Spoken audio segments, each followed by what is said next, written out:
Hello, everyone, and welcome to Sanctuary Stories. Today, we embark on an incredible journey to the very beginning, the book of Genesis. More than just an ancient text, Genesis is the foundational story of everything: the universe, humanity, sin, and God's unwavering plan for redemption. It's a book of firsts, of epic beginnings and family sagas that still resonate deeply with us today. Genesis opens with one of the most powerful statements in all of literature. In the beginning, God created the heavens and the earth. Across 6 magnificent days, we witness the divine architect bringing order out of chaos, light out of darkness, and life into being. From the vast cosmos to the intricate beauty of the plant and animal kingdoms, God's creative power is breathtakingly displayed. But the pinnacle of his creation is humanity.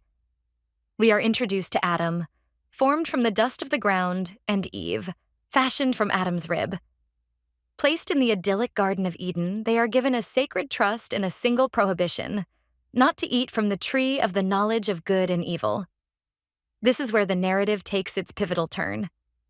Tempted by the serpent, Adam and Eve disobey.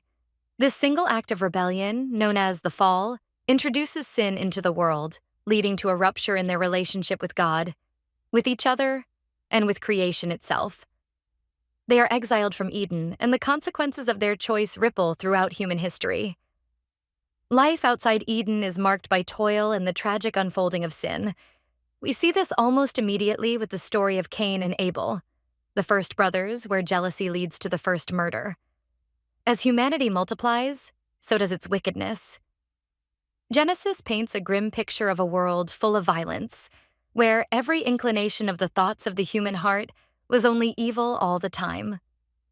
God, grieved by the corruption of his creation, decides to cleanse the earth through a great flood. However, amidst the widespread depravity, one man stands out: Noah. A righteous man, Noah finds favor in the eyes of the Lord. God instructs Noah to build a massive ark, an incredible act of faith and obedience. Into this vessel, Noah brings his family and pairs of every living creature. The flood devastates the earth, but inside the ark, life is preserved. When the waters recede, God establishes his first great covenant with humanity and all living things, symbolized by the beautiful rainbow, a promise never again to destroy the earth by flood. From the cleansed earth, the narrative shifts its focus to a single individual who will become pivotal to God's plan: Abram, later known as Abraham. Living in Ur of the Chaldeans, Abram receives an extraordinary call from God. Go from your country, your people, and your father's household to the land I will show you. I will make you into a great nation, and I will bless you. I will make your name great, and you will be a blessing. This is the Abrahamic covenant, a monumental promise that forms the bedrock of God's relationship with Israel, and ultimately with all nations. God promises Abraham land, countless descendants, and that through him, all peoples on earth would be blessed. Abraham's journey is one of faith, marked by both triumphs and failures. He struggles with doubt, takes matters into his own hands with Hagar and Ishmael, yet he consistently returns to trusting God. His ultimate test of faith comes when God asks him to sacrifice his beloved son, Isaac. Abraham's obedience, even in this agonizing command, demonstrates his profound trust in God, and God intervenes, providing a ram in Isaac's place. Abraham becomes known as the father of faith, a testament to unwavering belief in the face of the impossible. The narrative of Genesis then follows the lineage through Abraham's son Isaac, a quieter figure who inherits the divine promises. Isaac marries Rebekah, and they have twin sons: Esau, the rugged hunter, and Jacob, the quieter, conniving younger brother.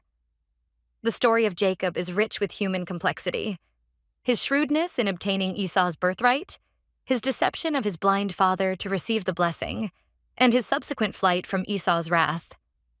It's during his flight that Jacob has a profound encounter with God at Bethel, dreaming of a ladder reaching to heaven, and receiving a personal reaffirmation of the Abrahamic covenant.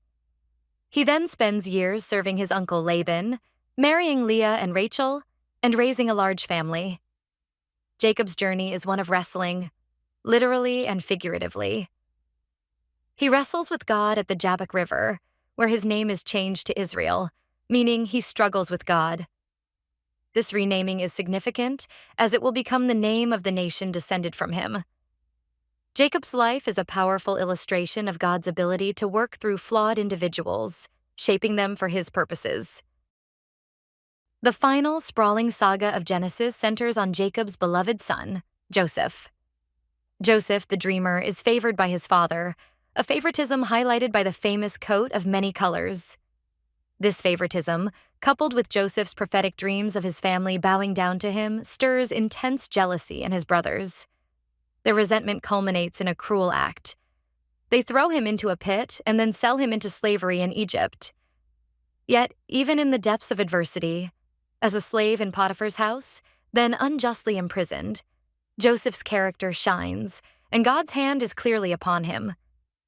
His ability to interpret dreams eventually brings him to the attention of Pharaoh, who elevates him to the second highest position in all of Egypt. Joseph wisely prepares Egypt for a severe famine that strikes the entire region. It is during this famine that his brothers, driven by hunger, come to Egypt seeking food. In a powerful and emotional climax, Joseph reveals himself to them. His response is remarkable, devoid of bitterness, as he recognizes God's sovereign hand in his suffering. "You intended to harm me, but God intended it for good to accomplish what is now being done, the saving of many lives." Joseph orchestrates the relocation of his entire family, including Jacob, to Egypt, setting the stage for the dramatic events of the next book, Exodus. The book of Genesis concludes with the Israelites settled in Egypt, growing into a large family, ready for the next phase of their story. But its impact extends far beyond the immediate narrative. Genesis lays the theological groundwork for the entire Bible. It answers fundamental questions. Where did we come from? Why is there suffering and evil in the world? What is God like? It reveals God as the sovereign creator, the faithful covenant maker, and the compassionate Father who works through imperfect people to accomplish his perfect plan. It introduces key themes like sin, redemption, covenant, faith, and the promise of a coming deliverer. Understanding Genesis is not just understanding ancient history. It's understanding the very nature of reality, humanity, and God's enduring relationship with his creation. It's the epic beginning that sets the stage for everything that follows. Thank you for joining me on this deep dive into the extraordinary book of Genesis. If you found this helpful, please like this video, subscribe to Unveiling the Scriptures for more biblical explorations, and let me know in the comments which book you'd like us to explore next. Until then, keep digging into the Word.